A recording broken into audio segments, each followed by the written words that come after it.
What if I told you that the smartest person in the room is usually the most misunderstood?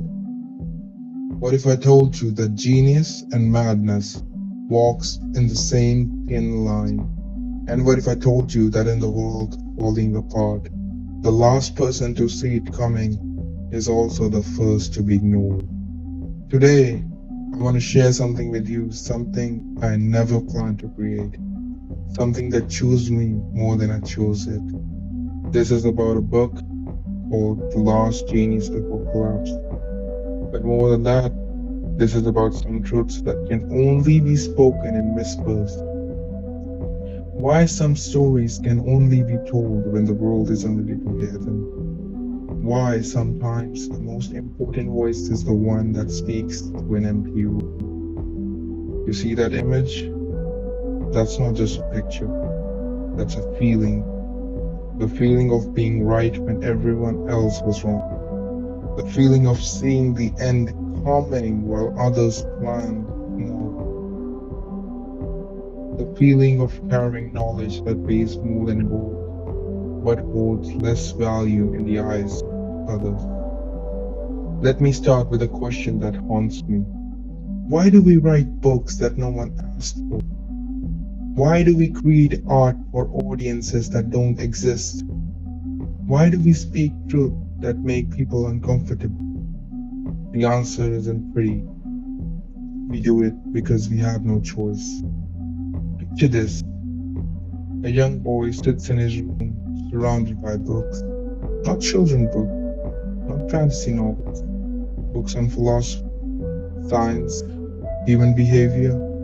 Books that adults struggle to understand. This boy reads them like comic books. He sees patterns everywhere. He connects dots that others can't even see. But when he tries to share what he knows, something strange happens. People get uncomfortable. Teachers tell him to slow down. Parents tell him to play with kids his own age. Friends stop calling because in the village of fools, the genius isn't celebrated. He's feared. He's isolated. He's pushed to the edges until he falls off the cliff. This isn't just a story. This is the story of every person who ever saw too much too early. Every person who ever felt too deeply in a shallow world. Every person who spoke truth to power got silence in return. Let me tell you about another character in this book. An old man on his deathbed. He spent his entire life reading thousands of books, decades of learning. People came to him for advice. They called him wise. They called him brilliant. But you know what he said at the end? I know nothing. Can you imagine that? A lifetime of knowledge. And his final words are about ignorance. But here's the thing. He wasn't being humble. He wasn't being modest. He was being honest. The more he learned, the more he realized how dangerous knowledge can be. Not dangerous to the world, dangerous to the person who carries it. Because when you know too much, you see too much. When you see too much, you feel too much. And when you feel too much, you break. That's exactly what this book is about. The breaking point. The moment when knowledge becomes burden. When wisdom becomes isolation. When being right becomes the loneliest place in the world. Now you might be asking yourself, why would anyone want to read something this heavy? Why would you choose to dive into darkness when there's so much light content? Here's why. Because the questions we are afraid to ask are the ones that shape our lives. Because the truths that we avoid are the ones that control us. Because the stories that makes us uncomfortable are the ones that make us grow. Think about your own life for a minute. How many times have you had a thought that you immediately pushed away?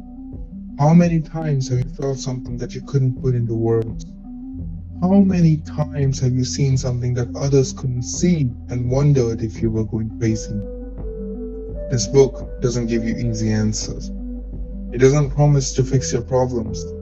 It doesn't offer a 5-step plan to success. What it does is hold up a mirror, and when you look into that mirror, you might not like what you see, but you'll recognize it. You'll recognize the part of yourself that's been hiding, the part that questions everything, the part that feels different, the part that sometimes wishes you could just turn off your brain and be happy with simple things. Let me share one of the parables. There were two people who lived in the same town. Both were told they would die the next day.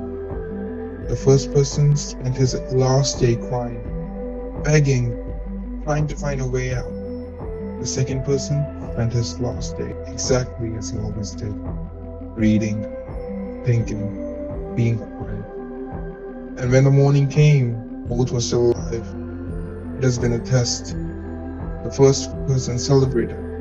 He threw a party, told everyone how grateful he was to be alive. The second person said nothing. He just continued reading. People asked him, "Aren't you happy? Aren't you grateful?" He looked up from his book and said, "I was never afraid to die. I was afraid to live without meaning." A week later, both died in an accident. The first person died screaming. The second person died quietly. The moral isn't about death. It's about how we face things we cannot control. It's about whether we find meaning in panic or peace. It's about whether we live in our lives or just survive them. The book is full of stories like this. Stories that stick with you. Stories that change how you see everyday situations. Story that makes you question not just what you believe, but why you believe. Here's what makes it different than other philosophies. These aren't ancient parables written by long dead wise men. They are modern stories for modern problems. Stories about success and emptiness. Stories about connection and isolation in a world that's more connected than ever. Story about being the last person to see clearly in a world that's chosen blindness. I need to be honest about something. I didn't write this book to be popular. I didn't write it to make money. I didn't write it to become famous. I wrote it because I had no choice. Because these stories were living in my head and they wouldn't leave. Because these questions were keeping me awake at night. Because I felt if I didn't put these words on paper, they would eat me alive from the inside. That's not a comfortable thing to admit. It's unmarketable, it's not inspirational, but it's true. And truth is the only thing the book cares about. Not uncomfortable truth, not convenient truth, not profitable truth, just truth. Raw, uncomfortable, necessary truth. You know what the hardest part about writing this book was? Knowing that most people won't understand it. Knowing that some people will call it pretentious. Knowing that others will call it depressing. Knowing that people who need it the most will probably never read it. But also knowing that maybe, just maybe, it will reach one person. One person who feels like they're going crazy because they see things differently. One person who feels isolated because they think too much. One person who's broken because they care too much about a world that seems to care too little. If this book reaches to that person and makes them feel less alone, then every word was worth it. Here's what I want you to understand. Being intelligent in an unintelligent world is not a gift, that's a burden. Being sensitive in an insensitive world is not a weakness, it's a weight. Being aware in an unaware world is not a blessing, it's a responsibility. And sometimes that responsibility feels too heavy to carry. This book acknowledges that weight. It doesn't try to make it lighter. It doesn't promise that carrying will get easier.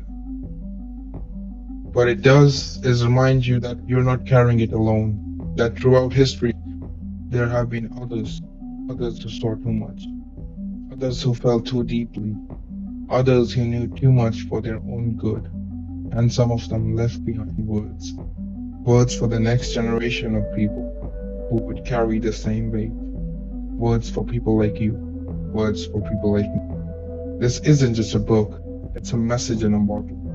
thrown into an ocean of noise, hoping to reach the right shore, hoping to reach the right person, hoping to reach you. So here's what I want you to do. If any of this resonates with you, check out the Last Genius class. But I need to warn you, this isn't just a book you read for entertainment. This isn't just a book you read to feel better. This is a book you read when you're ready to feel everything, when you're ready to question everything, when you're ready to see everything. The book will be available soon. Check out my channel to see when the book will be available. But before you go,